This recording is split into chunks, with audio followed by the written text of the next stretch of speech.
Dans cet épisode, l'affaire Christelle Blétry. C'est l'histoire d'une jeune fille retrouvée lardée de 123 coups de couteau au bord d'un chemin en décembre 1996, près de Dijon. C'est aussi l'histoire de la ténacité d'une mère sans qui l'enquête n'aurait sans doute jamais abouti. Pas moins de 27 suspects vont successivement se retrouver dans le collimateur de la police. En vain. Mais c'était sans compter sur l'acharnement de Marie-Rose, la maman de Christelle. Pendant toutes ces années, elle va se battre sans relâche pour que le dossier ne soit pas abandonné. Et cela va finir par payer. Qu'est-il arrivé à la jeune femme ? Et quel est le scénario de ce terrible drame ? La réponse dans ce nouveau podcast de Chronique criminelle. Décembre 1996, dans l'est de la France. La nuit est tombée et il fait froid en ce début d'hiver.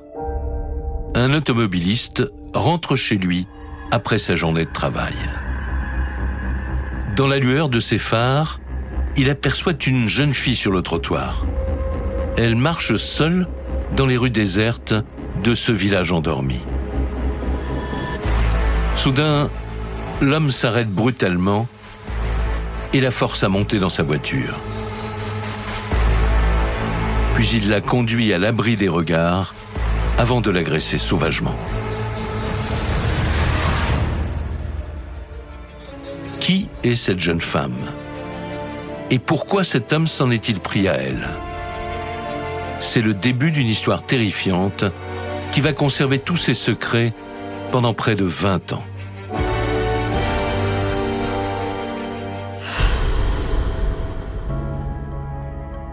Tout commence à Blanzy, en Saône-et-Loire. Située au sud de la Bourgogne, cette localité compte à peine 4000 habitants. Blanzy, on est vraiment au milieu des champs, avec les vaches.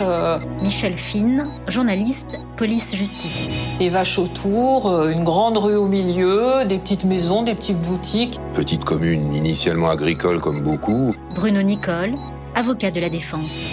Est devenu résidentiel par la force de l'urbanisation et puis des points d'emploi proches. On est à 2 pas de Montceau-les-Mines. Voilà, c'est un village tranquille, sans histoire.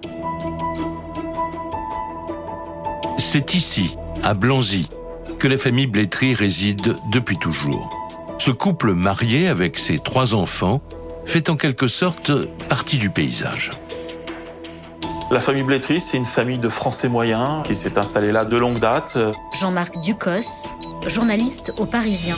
C'est une famille bien connue, c'est une famille tout à fait normale. Voilà.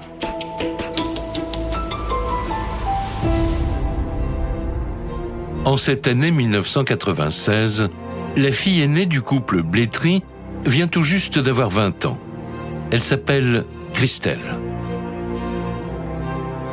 C'est plutôt une jolie fille, elle a des cheveux mi-longs, elle est brune, elle a une jolie bouche, elle s'habille, elle est coquette. Qui a des amis, qui cultivent l'amitié, sportive. Thierry Dromard, journaliste au journal de Saône-et-Loire. Elle a joué au basket, elle a fait du tennis, je crois même qu'elle a fait du cheval. Très attachée à sa famille, Christelle est particulièrement proche de sa maman. Marie-Rose Blétry se souvient avec émotion du sourire et de la joie de vivre de sa fille. Quelqu'un de généreux. Oui, elle avait son caractère, mais elle était tellement gentille que je pense que la plupart du temps... Marie-Rose Blétry, maman de Christelle. Elle riait beaucoup, elle s'amusait de tout, Christelle. C'est une fille extrêmement joviale, extrêmement sympa, qui rigole tout le temps, comme sa mère d'ailleurs. Malgré l'insouciance de ses 20 ans, Christelle pense aussi très sérieusement à son avenir. Scolarisée en lycée professionnel, elle rêve de devenir puéricultrice. Christelle, c'est une jeune fille donc sage. Bernard Homé, ami de la famille Blétry. Quand elle sortait pour avoir des copains, elle le disait à ses parents. Ainsi s'écoule l'existence de Christelle Blétry. Une jeune femme très épanouie, entourée par sa famille et promise à un avenir heureux, jusqu'à la fin décembre 1996.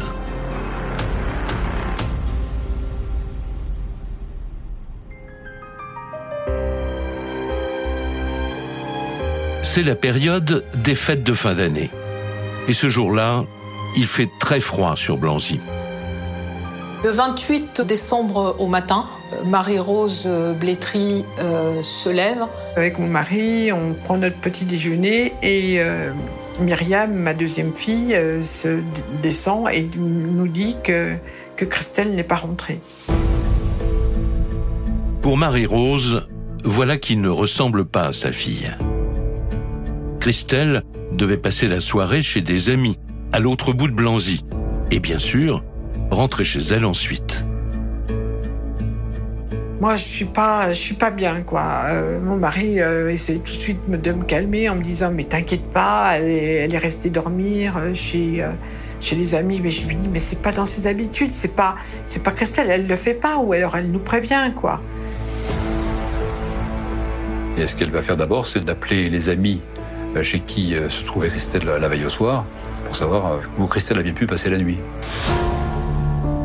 À l'autre bout du fil, les amis sont formels. Christelle était bien avec eux la veille au soir. Mais elle a quitté les lieux aux environs de minuit. Marie-Rose s'interroge. Sa fille aurait-elle été victime d'un malaise ou d'un accident sur le chemin du retour ? Après, donc, comme j'étais très inquiète, je continue et j'appelle donc du coup les hôpitaux. Et là, on me dit qu'aucune jeune fille n'est rentrée à l'hôpital la nuit. Donc c'était pas ça. Donc j'appelle ensuite le commissariat de Mousseau-les-Mines et là on me dit que je me débrouille par moi-même puisque ma fille est majeure et vaccinée. Donc elle prend la voiture, elle demande à son frère, qui est l'oncle de Christelle, de venir avec elle. Et ils vont faire un tour dans les environs, dans la ville, pour voir s'il n'y a pas de nouvelles. Et ils vont rien trouver. Malheureusement, aucune trace de Christelle sur l'itinéraire qu'elle aurait dû prendre pour rentrer. La jeune femme s'est tout simplement volatilisée. Non seulement Marie-Rose a des raisons d'être inquiète, Christelle avait 1,5 km à faire à pied, elle n'a pas de nouvelles, mais en plus elle a un pressentiment. Elle sait qu'il s'est passé quelque chose. Elle était en train de rentrer vers minuit et demi, elle n'est pas rentrée à la maison et on ne sait plus à qui s'adresser pour la rechercher. Donc je rappelle le commissariat. Les forces de l'ordre lui demandent alors de venir au poste pour signaler la disparition de sa fille. La mère de Christelle est loin d'imaginer ce qui l'attend sur place. Et là, elle voit arriver un monsieur qu'elle connaît, c'est le facteur. Et le facteur, il s'avance, il est tout blanc, il est décomposé, et il va à l'accueil du commissariat et il dit « Je viens pour le corps de la jeune fille que j'ai retrouvée ce matin. » Et là, Marie-Rose, tout d'un coup, elle comprend. Et elle va vers le facteur, et le facteur, il reste figé, et il ne sait pas quoi lui dire. Il me regarde, là, à ce moment-là, je la regarde, je lui dis « Mais vous parlez de ma fille ?» Et le pauvre facteur n'a pas pu me répondre. Alors lui, on l'a emmené tout de suite ailleurs. Alors imaginez dans l'état où on peut être, où je peux être. Ce corps est-il vraiment celui de Christelle ? Marie-Rose presse de questions les agents qui refusent de lui en dire davantage pour le moment. Effondrée, elle rentre chez elle en attendant des nouvelles.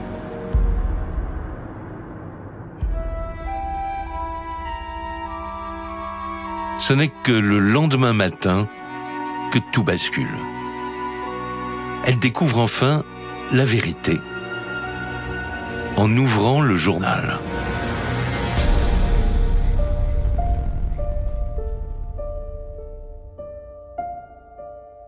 C'est la presse qui me fait comprendre que Christelle a été assassinée de 113 coups de couteau. On n'avait pas compris, puisque ni au commissariat, ni à l'hôpital, personne ne nous a dit que Christelle avait été assassinée. La gestion de cette affaire par la police, le moins qu'on puisse dire, c'est que c'est pas très glorieux.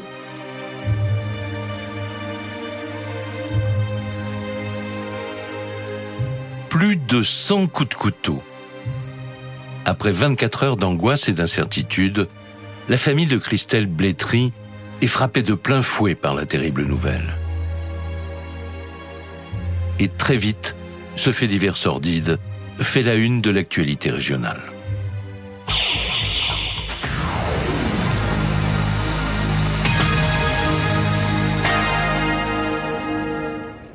Madame, Monsieur, bonsoir. Plusieurs personnes entendues aujourd'hui par les enquêteurs après le meurtre d'une jeune femme de 20 ans à Blanzy en Saône-et-Loire. Ce soir, on en sait davantage sur les circonstances exactes de ce drame. Le meurtrier se serait notamment acharné sur sa victime. Face à ce crime hors du commun, l'enquête est aussitôt confiée à la police judiciaire de Dijon. Parmi ces enquêteurs aguerris, le commandant Yves Carry. Et très vite, les investigations s'annoncent difficiles. Il n'y avait pas de vidéo à cette époque. C'est un village, ça part plutôt mal. Yves Carry, commandant de police au SRPJ de Dijon. On n'a pas de témoins évidents, on n'a pas de témoins directs. La commune de Blanzy est une commune semi-rurale. Jean-Marc Ducos, journaliste au Parisien. Et après minuit, il n'y a personne dans le village et encore moins sur ce chemin qui mène à une ferme un peu isolée.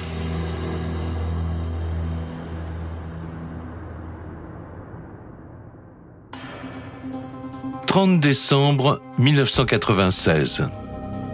Alors que l'onde de choc se propage, le rapport d'autopsie du corps arrive sur le bureau des policiers.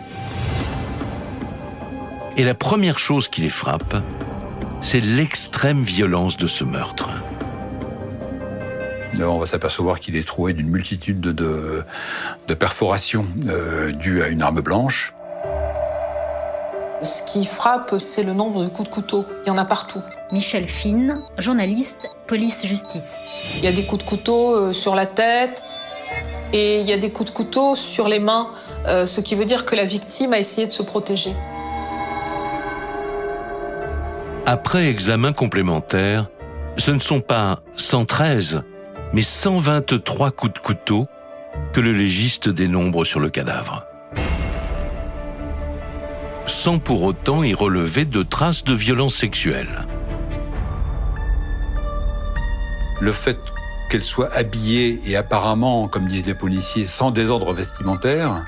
Thierry Droma, journaliste au journal de Saône-et-Loire. On va penser qu'il n'y a pas eu de viol non plus. Le médecin légiste nous dit qu'il n'y a pas eu d'agression sexuelle sur Christelle Blétry. Donc en fait, on ne cherche pas de prédateur sexuel à cette époque. Parmi les enquêteurs, l'autre interrogation porte sur l'endroit où la victime a été retrouvée.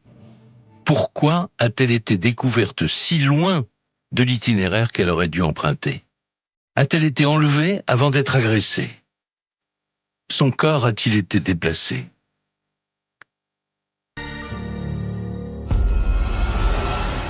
Le corps de Christelle Blétry, il est retrouvé sur un petit chemin à 2 km à la sortie de Blanzy. Le lieu de découverte du corps laisse supposer qu'elle a sans doute été prise en charge, peut-être par une voiture, une camionnette, une moto, ou déposée là. À ce moment-là, personne ne sait. À moins que Christelle ait accepté de son plein gré de se faire accompagner. Les policiers en doutent, car selon son entourage, ce scénario semble inconcevable. Il aurait été très surprenant, vu la personnalité de Christelle Blétry, qu'elle accepte de monter dans un véhicule avec un inconnu. Non, Christelle ne serait jamais montée avec un inconnu spontanément comme ça, je veux dire. Jamais, jamais. Dans ce cas, Christelle connaissait-elle son agresseur? Son meurtrier se cacherait-il parmi les habitants de Blanzy. Pour les enquêteurs, voilà qui pourrait tout changer. Et dans le village, la psychose commence à s'installer. C'est pas une ambiance délétère, mais je veux dire que pendant un moment... Bernard Homé, ami de la famille Blétry. Je sais pas combien de temps ça a pu durer, mais on se regardait tous un petit peu en chien de faïence. Les filles n'osaient plus sortir, tout le monde avait peur. Quand elles sortaient, elles étaient raccompagnées. Et ça a gelé le village, quoi. Ça a effrayé tout le monde. Ça a été terrible. De leur côté, les policiers multiplient les auditions, surtout dans l'entourage de Christelle Blétry. Selon eux, vu l'acharnement avec lequel elle a été poignardée, l'agresseur devait certainement la connaître. Évidemment, on a pensé à une piste d'un proche, soit un petit ami, soit quelqu'un de la famille, enfin quelqu'un qui avait un rapport direct avec cette jeune femme. C'est vrai qu'à la vue de ce déchaînement de violence dont elle a été la victime, on peut penser qu'il pourrait s'agir d'un crime passionnel, suite à une rupture, comme ça peut arriver, voilà. En creusant cette hypothèse, une première piste se dessine. Celle du dernier petit ami de la jeune femme. Il habite justement la commune de Blanzy. Christelle Blétry, au moment où se passent les faits, elle a une vie sentimentale qui est un peu agitée, qui est un peu compliquée. Elle est tombée sur un type pas très intéressant. Et le type lui a fait peur parce qu'elle a rompu et il l'a suivie en voiture. Donc les derniers temps, elle était très très inquiète de ce qui pouvait se passer. Pour quelles raisons Christelle Blétry se sentait-elle menacée? Les enquêteurs doivent en avoir le cœur net. Alors ils font des recherches sur cet ancien petit ami, prénommé Laurent. On va apprendre assez vite qu'il l'aurait menacé d'un couteau pour tenter de lui faire accepter une relation sexuelle à trois.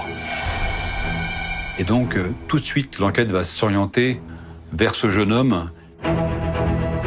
Il présentait un certain nombre de comportements à l'égard de Christelle Blétry. Bruno Nicole, avocat de la défense. Laissant penser qu'il pouvait être l'auteur. Aurait-il pu suivre la jeune femme cette fameuse nuit? L'aurait-il forcé à monter dans son véhicule avant de la massacrer à l'arme blanche?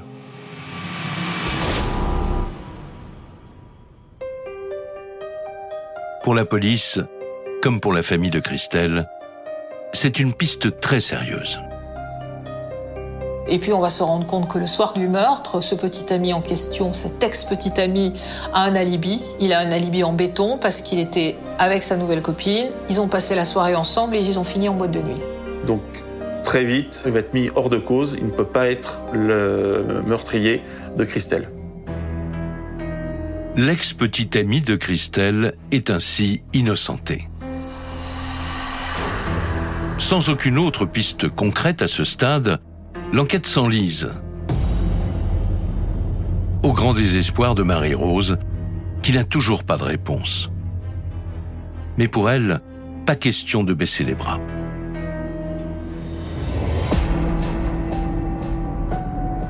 Je comprenais pas qu'on veuille pas nous recevoir. Il faudrait quand même qu'on nous explique, quoi. Marie-Rose Blétry, maman de Christelle. Ma fille a été assassinée, je veux tout savoir de l'enquête. Ça va être le combat d'une femme, Marie-Rose Blétry, la maman de Christelle, qui va être soutenue par ses voisins, ses amis, qui tous vont constituer une association pour lui venir en aide. Autour de son ami Bernard Homé, qui deviendra président de l'association, l'élan de solidarité est immédiat. Marie-Rose et ses amis sillonnent les villages de Saône-et-Loire.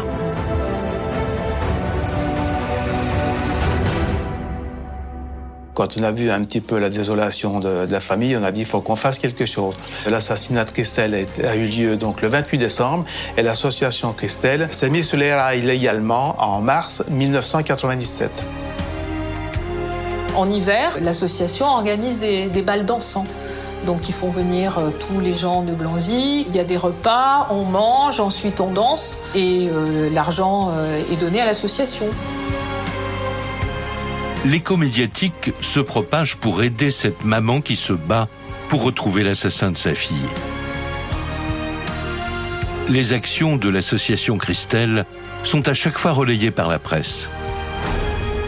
Et cela donne un coup d'accélérateur inattendu à l'affaire.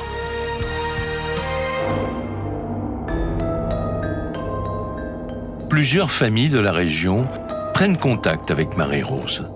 Et pour cause, elles sont plongées dans la même détresse.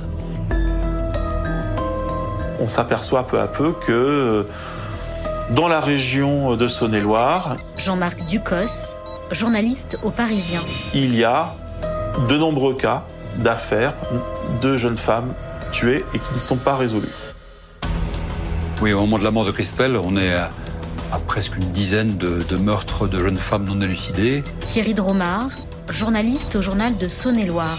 L'association va agréger plusieurs parents de ces victimes. Au total, une demi-douzaine de crimes non résolus en 15 ans dans ce seul département de Saône-et-Loire. Pour toutes ces familles en souffrance, c'est le choc. Et si ces meurtres étaient l'œuvre d'un seul et même tueur? Un criminel en série sévirait-il en toute impunité dans cette région? La piste d'un tueur en série, elle est tentante. Cet endroit autour de Blanzy, Châlons, Montceau-les-Mines, on l'a appelé le triangle de la mort. C'est vrai que c'était un endroit où il se passait des choses extrêmement inquiétantes. Est-ce qu'il y a un vendangeur du crime, un faucheur du crime qui est à l'origine de toutes ces affaires? Peut-être. Pour Marie-Rose et pour l'association, une seule priorité maintenant. Se donner les moyens de faire toute la lumière sur ces meurtres mystérieux.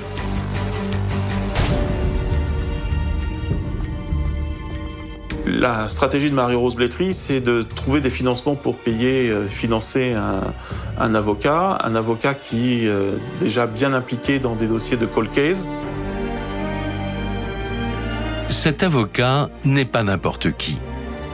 C'est un ténor du barreau parisien. Son nom, Didier Seban.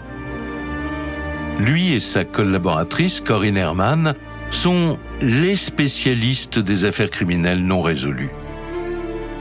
À leur actif également, la traque de plusieurs tueurs en série. Enfin, on était écoutés, on avait l'impression quand même qu'on mettrait tout pour résoudre ces dossiers, quoi. Le pari de Didier Seban et de Corinne Herman, c'est de s'appuyer aussi sur les progrès de la science. En matière de recherche génétique, les progrès en 10 ans, ils ont été spectaculaires. Et c'est dans ces scellés, souvent dans ces scellés oubliés, que l'on retrouve l'origine du crime. Janvier 2006. Près de 10 ans se sont écoulés depuis le meurtre de Christelle Blétry.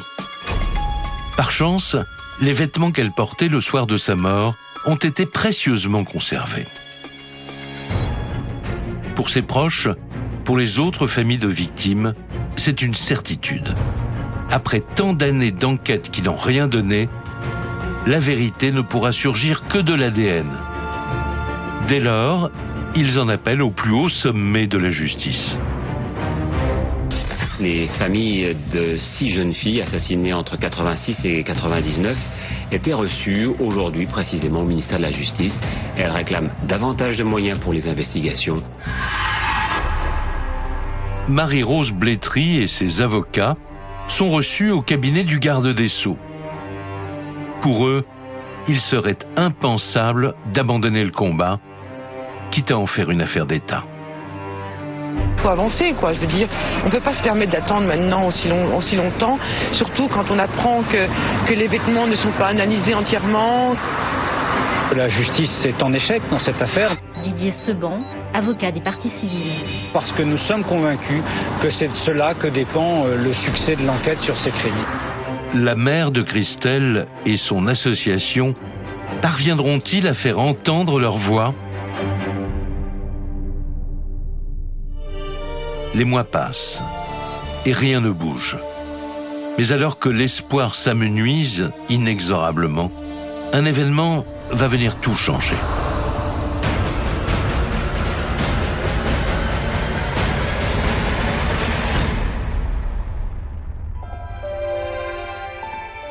Été 2008, 12 ans après la mort de Christelle Blétry, un nouvel enquêteur venu de Paris intègre les rangs de la police judiciaire de Dijon. Il s'appelle Raphaël Nedilko. Raphaël Nedilko, c'est un policier atypique. C'est d'abord un personnage. Il a la carrure d'un rugbyman. Il a le verbe d'un homme de théâtre. C'est un type qui est arrivé dans le Saint des Saints, c'est-à-dire la brigade criminelle, la crime, le 36 quai des Orfèvres, qui sont normalement les meilleurs limiers en matière d'enquête criminelle. Et là, il a tout appris. Du tristement célèbre gang des barbares, en passant par de nombreux homicides, Raphaël Nedilko a l'expérience des affaires les plus sensibles. Et c'est à lui, l'ancien de la brigade criminelle, que l'on confie le dossier Christelle Blétry. Ce qui était important, c'était de vraiment plonger de façon jusqu'au boutiste dans le dossier. Raphaël Nedilko, brigadier chef au SRPJ de Dijon. Cela impliquait déjà de regarder le dossier, de l'analyser de façon très critique avec un œil neuf. Il a repris l'enquête à son compte et il a tout refait de A à Z. Le policier se plonge dans plusieurs dossiers de crimes non élucidés, dont celui de Christelle Blétry. Même si cette affaire est ancienne, il décide de ne rien laisser au hasard. Il va reprendre les mains courantes du commissariat local pour voir si les policiers n'ont pas noté quelque chose qui permettrait de relier le meurtre de Christelle à quelqu'un qui serait passé à travers, quoi. Il va s'y impliquer vraiment énormément, peut-être avec son cœur. Il va parfois renier sur ses vacances. Donc c'est un bon. C'est un bon et forcément, ça relance l'espoir du côté de la famille. Pendant 5 ans, malgré la détermination de ce policier, l'affaire Christelle Blétry fait toujours du surplace. Pour sa famille, le calvaire continue. En 2013, cependant, l'arrivée d'une nouvelle juge d'instruction dans ce dossier bouleverse la donne. Elle consulte aussitôt les avocats des parties civiles. Et bien sûr, le chef d'enquête, Raphaël Nedilko. Entre eux, naît une association qui va finir par porter ses fruits. C'est l'alignement des bonnes étoiles. Jean-Marc Ducos, journaliste au Parisien. Entre le cabinet Seban, Marie-Rose Blétry, une juge d'instruction coopérative et un enquêteur hors pair. C'est ce que je dis, il faut, pour réussir une mayonnaise... Marie-Rose Blétry, maman de Christelle. Il faut tous les ingrédients et je pense que là, on les avait. Marie-Rose Blétry le pressent. Après 16 ans d'un combat désespéré, l'heure de vérité a peut-être sonné. Il n'est plus question de lâcher la pression sur cette juge d'instruction. Et elle a en face d'elle des avocats, Didier Seban, Corinne Herman, qui lui demandent d'analyser les scellés. Thierry Dromard, journaliste au journal de Saône-et-Loire. On sait qu'à l'époque, ça coûte 220 000 €. C'est pas une petite dépense. Je me suis dit, là, c'est bon, ça suffit. Là, il faut que les vêtements soient analysés. C'est ce que je veux, et c'est ce que je veux, et c'est ce que je veux. J'insiste, voilà. Marie-Rose devra encore attendre quelques mois. Mais au début de l'été 2014, tout s'accélère enfin. La justice ordonne l'examen scientifique complet des vêtements de Christelle Blétry. Pour Raphaël Nedilko, comme pour son supérieur, le commandant Yves Carry, c'est l'opération de la dernière chance. Même si on a confiance en l'évolution des techniques scientifiques, c'est quelque chose qui doit être fait mais qui est un peu désespéré. On dit c'est maintenant ou jamais. Donc, ce que l'on veut, c'est que le laboratoire prenne son temps, justement. Yves Carry, commandant de police au SRPJ de Dijon. Et qu'il analyse de façon minutieuse ses vêtements et de façon à pouvoir en ressortir un profil ADN. Famille, enquêteurs, magistrats, tout le monde retient son souffle. Les précieux scellés sont confiés aux responsables du laboratoire de génétique de Bordeaux. En France, c'est l'un des plus performants en matière de recherche ADN.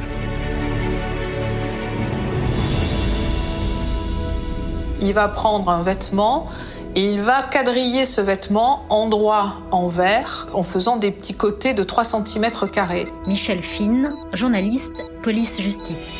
Et il va prendre des prélèvements sur chacun des carrés. C'était à l'époque et encore aujourd'hui la technique la plus avancée en termes de précision, de minutie, de recherche biologique sur un scellé judiciaire. Alors cette méthode révolutionnaire va-t-elle tout changer ? Pourra-t-on un jour mettre un nom sur le meurtrier de Christelle ?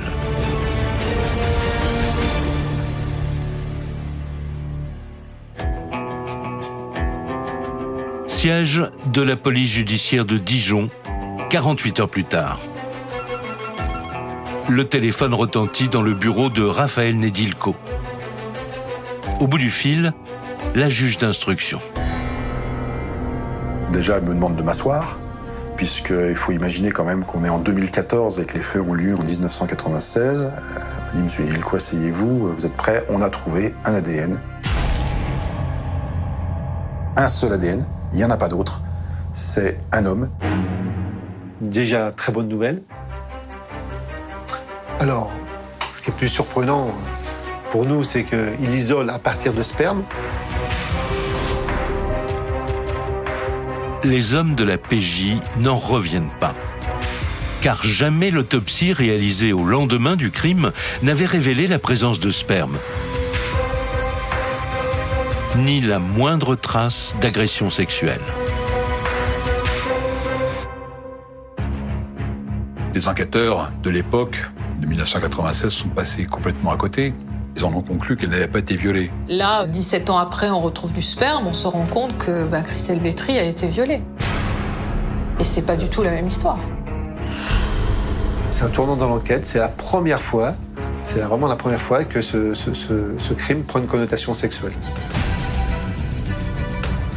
Passé la surprise, les policiers se concentrent sur l'essentiel.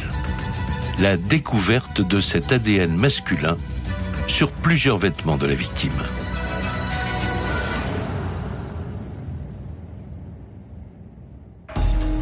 Ce résultat du laboratoire de Bordeaux est inespéré pour l'enquête. C'est la première fois que, enfin, on a quelque chose qui arrive, une piste très sérieuse. Une explosion de joie. Contenue, bien évidemment, mais une explosion de joie. Raphaël Nedilko, brigadier chef au SRPJ de Dijon. Et surtout, un regain phénoménal d'énergie pour tout ce qu'il va falloir mettre en place après, puisque là, après, il faut enfoncer le clou. Immédiatement, pour les enquêteurs, une seule question.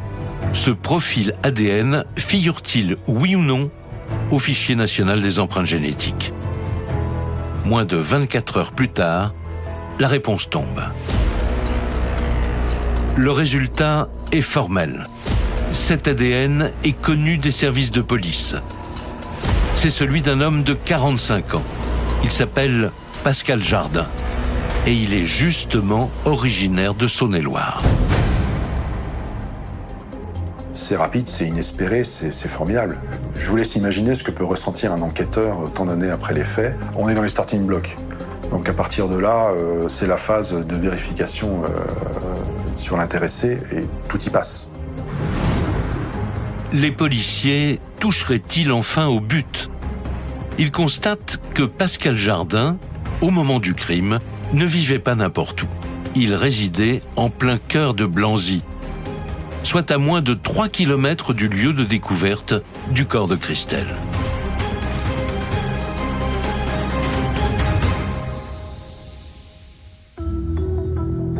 En fouillant son passé, ils se rendent compte qu'à l'époque, leur suspect était un homme d'apparence très ordinaire. Pascal Jardin, en 1996, il est marié, il est père de famille, il a 2 garçons, il a plutôt une bonne situation professionnelle, il est cadre dans une société de produits de bouche surgelés. C'est quelqu'un qui a été perçu comme un bon professionnel. Bruno Nicole, avocat de la défense. Mais dans sa biographie, je dirais, c'est une biographie d'un homme normal, lambda, qui n'attire pas particulièrement l'attention. À ce stade-là, on essaye d'abord d'être discret. Il faut que personne ne sache qu'on a identifié quelqu'un à partir de l'ADN. C'est donc dans le plus grand secret que les enquêteurs se penchent sur le cas Pascal Jardin. Même Marie-Rose, la mère de la victime, n'est pas informée de cette avancée spectaculaire.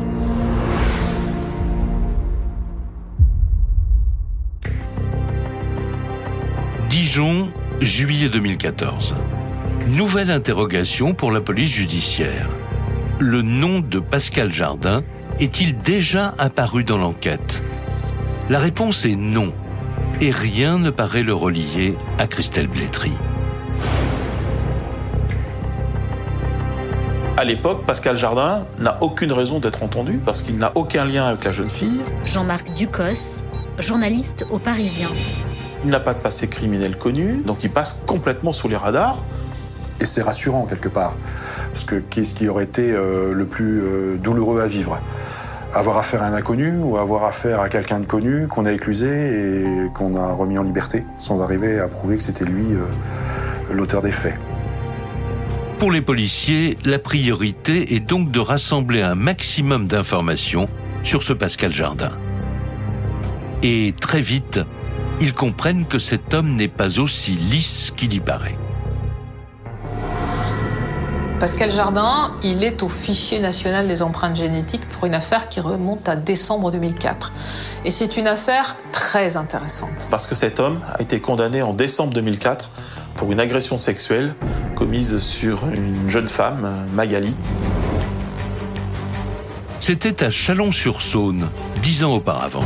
En exhumant ce vieux dossier, le SRPJ découvre que l'homme semble méthodique et qu'il ne manque pas d'imagination pour piéger sa victime. On ne sait comment il a repéré dans un immeuble Magali. Il va la voir. Thierry Dromard, journaliste au journal de Saône-et-Loire. Il se fait passer pour un plombier de l'office HLM qui vient inspecter les installations. Et il lui dit, bon, je sais que vous avez un problème dans la salle de bain, je reviens. La semaine suivante, Pascal Jardin frappe à nouveau chez Magali. La jeune femme lui ouvre sans se méfier.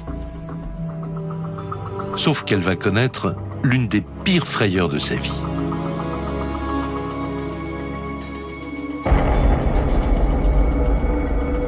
Et Magali voit ce type, Pascal Jardin. Michel Fine, journaliste, police-justice. En slip, avec un couteau glissé dans son slip. Elle se met à hurler. Ce qu'il ne savait pas, c'est que le propre compagnon de cette jeune femme était dans la chambre et a permis de le neutraliser, de le ceinturer. Pascal Jardin est aussitôt interpellé. Cette tentative d'agression lui vaudra 2 ans de prison, dont 6 mois ferme.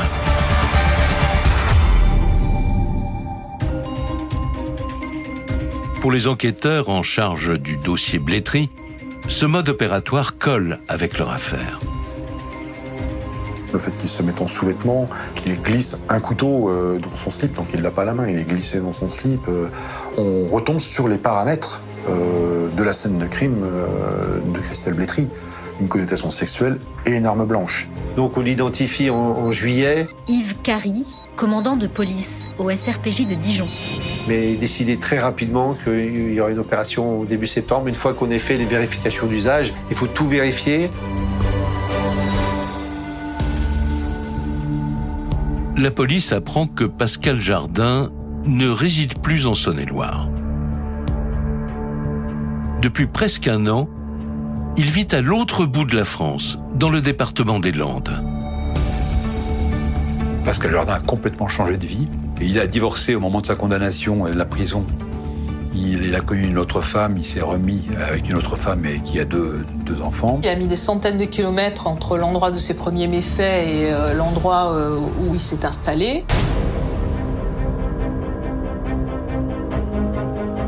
Une discrète surveillance est mise en place dans le village de Redjon, une commune rurale du sud-ouest située à une centaine de kilomètres au sud de Bordeaux. C'est là que Pascal Jardin réside avec sa nouvelle épouse et ses 2 belles-filles.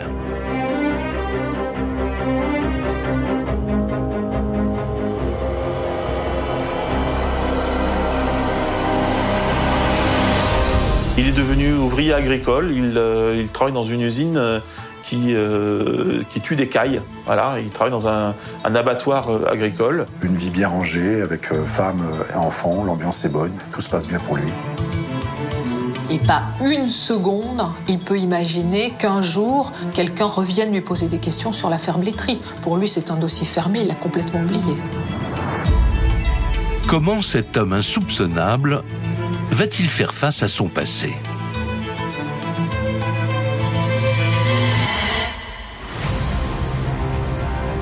« 9 septembre 2014, au petit matin. Cela fait plus de 18 ans que Christelle a été sauvagement poignardée. Les enquêteurs venus de Dijon se présentent au domicile de Pascal Jardin. À 6h00, on est venu immobiliser nos véhicules directement sur sa pelouse, les phares éclairant sa porte d'entrée. Raphaël Nedilko, brigadier chef au SRPJ de Dijon. Et d'ailleurs, il était sur son perron, en train de boire son café, fumer son cigario. À aucun moment il n'a s'énervé. Lorsqu'on va faire la perquisition, autant sa compagne et les filles de sa compagne sont choquées, et lui, il va s'astreindre à les calmer, à les raisonner, en disant « ça va bien se passer ». On a même l'impression qu'il n'était pas vraiment surpris de notre présence.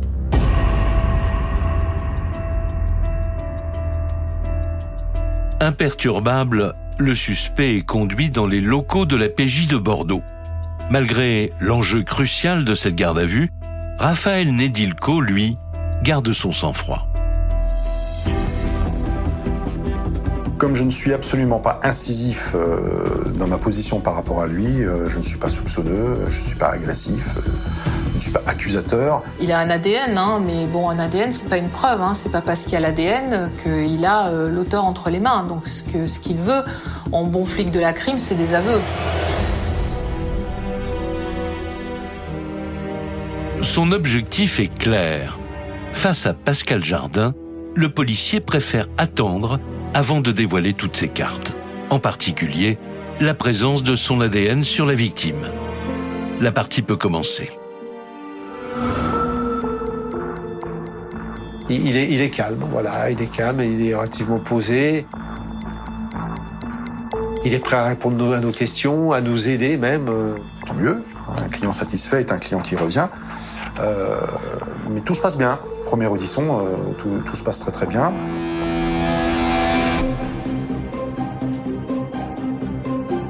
Comme le permet la loi, Pascal Jardin est assisté d'une avocate. Raphaël Nedilko reste extrêmement concentré. Il est persuadé que son suspect va finir par commettre un faux pas. Et c'est là que je passe à l'étape suivante où là, encore une fois, sans dévoiler à un seul instant les cartes qui sont dans mon jeu, je commence à l'interroger sur son niveau de connaissance de l'affaire. En 96, il habite la même ville que Christelle Blétry. Est-ce qu'il l'a croisée? Est-ce qu'il a entendu parler de l'affaire Christelle Blétry, etc., etc. Sa réponse est catégorique. Il ne connaît pas Christelle Blétry. Il n'en a même jamais entendu parler. Et bien évidemment, il n'a rien à voir avec ce crime. Mais le policier ne baisse pas les bras. Et c'est là qu'il abat sa carte maîtresse. Quand je commence à donner des éléments qui sont quand même des éléments extrêmement lourds, c'est de l'ADN, c'est pas n'importe quoi. Lorsque je commence à évoquer l'ADN, la seule personne qui a une réaction, c'est l'avocate de Pascal Jardin. On a senti que là, c'était plus la même chose. Mais lui reste très calme, très posé.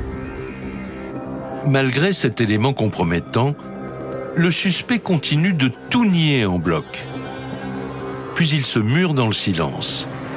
Il est reconduit en cellule.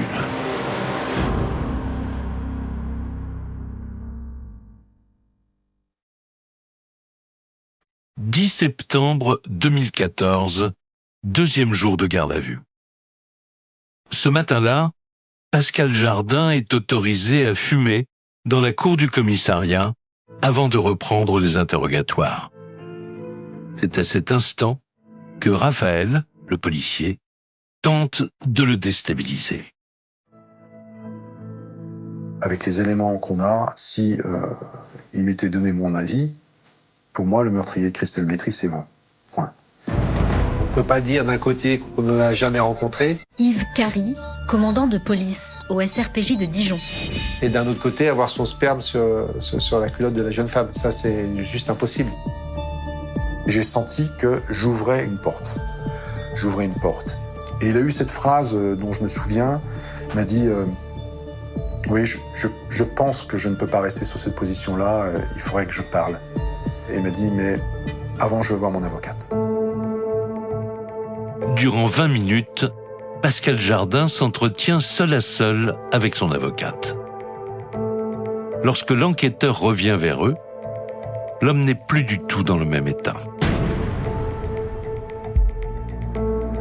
Pascal Jardin est en train de discuter avec son avocate, ils sont quasiment tous les deux en larmes. Ah, bien évidemment, je sens que quelque chose s'est produit. Je sens que l'armure, elle est fendue, que quelque chose d'extraordinaire peut en sortir. Raphaël Nedilko a de quoi être fébrile. L'affaire est peut-être en train de basculer. Il le récupère, il reprend la garde à vue. Michel Fine, journaliste, police-justice. Et là, Pascal Jardin va s'allonger, comme on dit. Il va avouer. Il va expliquer ce qui s'est passé. Ça sort brut de décoffrage. Donc j'essaye de pas trop intervenir, de le laisser parler. Lors de ses aveux, il va même aller jusqu'à faire un croquis de l'itinéraire qu'il avait emprunté ce soir-là et un croquis du lieu du crime proprement dit. Des aveux à la fois précis et circonstanciés. En pleurs, Pascal Jardin se replonge dans cette fameuse soirée de décembre 1996 à Blanzy. Il raconte qu'en sortant du travail, il est allé, comme il le fait de temps en temps, boire des verres avec des amis. Thierry Dromard, journaliste au journal de Saône-et-Loire. Il était déjà un peu alcoolisé, sinon pas mal. Qu'il est revenu très tard. Et là, il voit une jeune femme qui marche sur le bord de la route. Il la trouve mignonne, il a envie de l'aborder. Il s'arrête, il lui demande de monter, elle veut pas.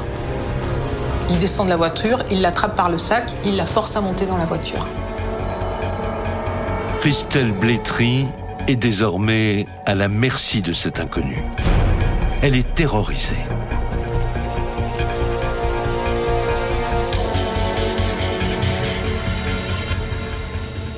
Elle lui demande, mais qu'est-ce que vous allez me faire? Et lui répond, mais tu le sais bien. Donc il savait déjà à ce moment-là qu'il allait abuser d'elle. Raphaël Nedilko, brigadier chef au SRPJ de Dijon. Et c'est ce qu'il lui impose, donc il lui impose une relation sexuelle dans le véhicule qu'il arrête sur le bas-côté. Mais il a une position difficile dans l'habitacle, donc il se retire et il va demander à Christelle Blétry de masturber, ce qu'elle va faire jusqu'à éjaculation.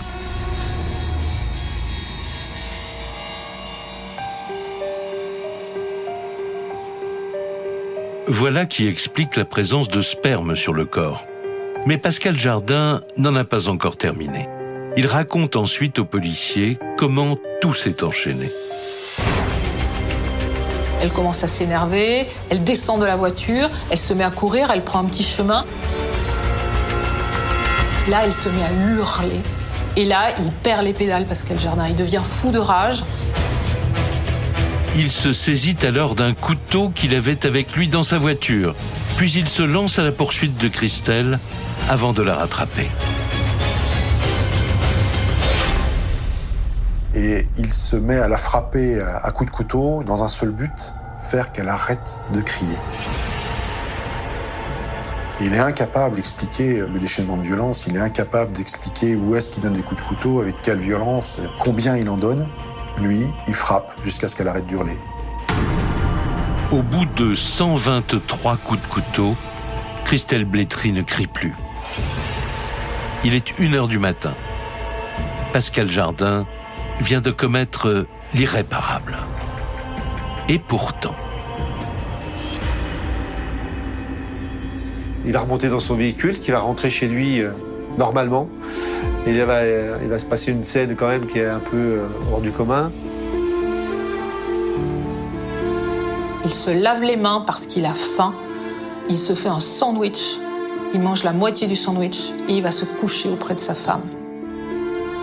Il va passer une nuit normale. Le lendemain matin, il va se lever, il va prendre sa douche, s'habiller, il va reprendre le cours de sa vie en allant au travail. Pendant toutes ces années, Pascal Jardin gardera pour lui son terrible secret. Mais c'était sans compter sur la détermination de Marie-Rose, de ses avocats et de Raphaël Nedilko. Il a été amené à l'aveu. Bruno Nicole, avocat de la défense. Par quelqu'un dont l'objectif exclusif était d'obtenir l'aveu, ce qui a été obtenu. Je me sens soulagé. La veille, j'en menais pas large. J'ai pas du tout le même Pascal Jardin que j'avais la veille. Très confiant, très serein, très calme, très posé. Non, j'ai quelqu'un d'accablé par la tristesse, extrêmement fébrile. Le lendemain, Pascal Jardin est mis en examen pour viol et homicide volontaire. Il est incarcéré. 18 ans après la mort de Christelle Blétry, c'est évidemment le choc.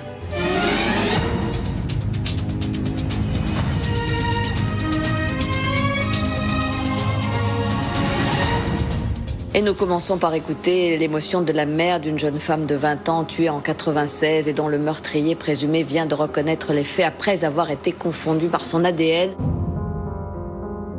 Je sais pas. On est anéantis par cette nouvelle que j'espérais tant. Marie-Rose Blétry, maman de Christelle. C'est brutal parce que c'est un combat qui est long, avec beaucoup de lassitude par moment, mais tous les bénévoles de l'association étaient auprès de moi. La famille, bien sûr, mais c'est aussi grâce à eux. Et ça, c'est important. C'est ce que je voudrais au moins dire aujourd'hui. C'est sans eux, je ne serais pas là, quoi. C'est tous ces gens qui ont été auprès de moi au début. Et cette victoire, c'est la leur, quoi. Pour Marie-Rose Blétry et les siens, c'est le soulagement. La vérité, après toutes ces années d'incertitude. Mais hélas, cette joie sera de courte durée.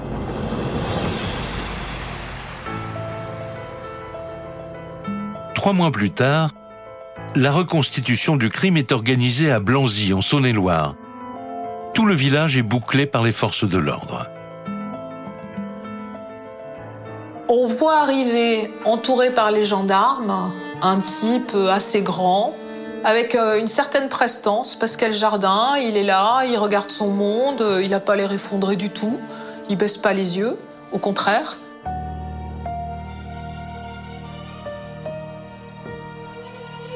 Alors que la reconstitution commence, Pascal Jardin, qui avait avoué le crime en garde à vue, change complètement de version. Il conteste maintenant avoir tué la jeune femme. Alors oui, il a bien croisé la route de Christelle ce soir-là, mais il n'a rien à voir avec son meurtre. Il a vu Christelle Blétry quand il rentrait à Blanzy. Michel Fine, journaliste, police-justice. Qu'il a cru que c'était une prostituée, il a voulu la faire monter dans la voiture, c'était pas une prostituée. Il fait chaud dans la voiture, elle se déshabille, ils sentent une attirance mutuelle, ils ont une relation sexuelle, et rassérénée, elle repart dans la nuit et rentre chez elle. On n'en a plus entendu parler que le surlendemain, quand il a ouvert le journal, il a vu qu'elle était morte. Mais il n'y est pour rien. Malgré ses aveux complets, malgré cet ADN qui l'accuse, Pascal Jardin se dit tout simplement non coupable. Le chef d'enquête et la mère de Christelle accusent le coup.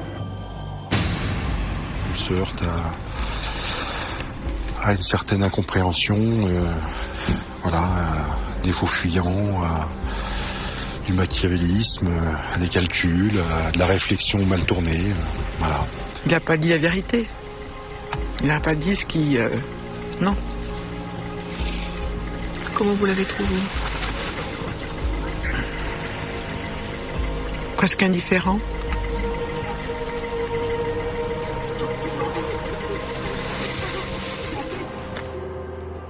S'il reconnaît un rapport sexuel consenti, Pascal Jardin réfute désormais toute responsabilité dans la mort de Christelle. Et sa ligne de défense ne changera plus. Pascal Jardin est jugé depuis aujourd'hui pour le meurtre d'une étudiante. La mère de Christelle Blétry veut savoir pourquoi sa fille est morte poignardée de plus de 100 coups de couteau. Cour d'assises de Chalon-sur-Saône, 23 janvier 2017. Pascal Jardin est dans le box. Accusé du meurtre et du viol de Christelle Blétry, il encourt la réclusion à perpétuité. Mais il continue de nier. Face à toutes ces preuves, parviendra-t-il à convaincre les jurés de son innocence? Les proches de Christelle, eux, attendent ce face-à-face depuis plus de 20 ans. Sauront-ils enfin ce qui s'est passé cette terrible nuit du 28 décembre 1996? La famille, pourtant, la partie civile qui était juste en face. Bernard Homé, ami de la famille Blétry.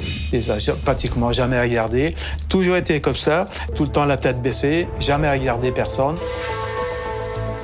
Dans son box, l'accusé écoute attentivement l'effroyable énoncé des faits pour lesquels il comparaît. Une épreuve pour les proches de la victime. Même si j'attends ça depuis 20 ans, même si je connais l'histoire, même si je connais le dossier, on revit 20 ans en arrière et Christelle a souffert, quoi. Elle n'est plus de... Voilà, c'est quand même très difficile. La stratégie de Pascal Jardin n'a pas changé. Il clame encore et toujours son innocence. Pour assurer sa défense, ses avocats, eux, tentent le tout pour le tout.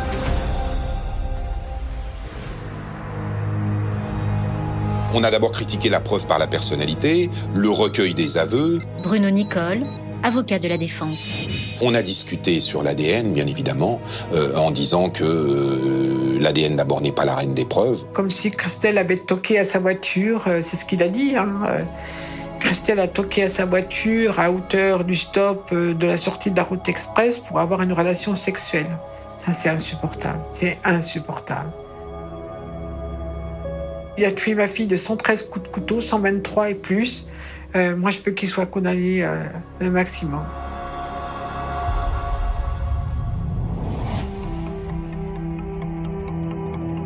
Après 9 jours de débat, la sentence tombe. Pascal Jardin est condamné à la peine maximale. La réclusion criminelle à perpétuité. Sa ligne de défense vient d'être balayée par la justice.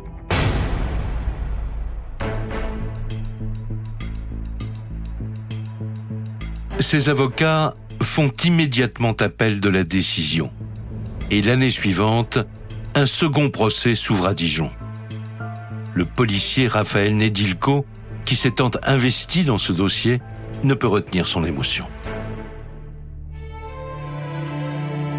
Je pense que si je devais retenir qu'une seule chose, c'est que la seule récompense que j'ai eue au milieu de tout ça, au-delà de la découverte de la vérité, c'est de compter parmi mes amis la maman de Christelle Blétry. Au grand soulagement de la famille Blétry, le verdict est confirmé. Pour ses avocats, Didier Seban et Corinne Herman, l'heure de l'épilogue a aussi sonné. On a tellement partagé le moment de combat avec eux que c'est difficile de parler pour eux et de parler sans émotion quand depuis 17 ans on est à leur côté. Corinne Herman, avocat des parties civiles. On connaît les enfants qui ont grandi, on connaît les petits-enfants qui sont arrivés, on connaît les douleurs, les maladies, on connaît toutes les épreuves qu'ils ont rencontrées. Mais après on parle de courage, tout ça, je dis j'ai eu la volonté d'aller au bout. Marie-Rose Blétry, maman de Christelle. Je voulais l'assassin de ma fille, il a été arrêté, il a été condamné, mais il y a d'autres dossiers de l'association non résolus, donc on n'a pas terminé. Je pense que mon soulagement, il sera là quand on aura résolu les dossiers de l'association. Voilà. À ce jour, en effet, le mystère demeure dans bon nombre d'affaires en Saône-et-Loire. Même si, grâce à l'association Christelle, plusieurs dossiers criminels ont été relancés.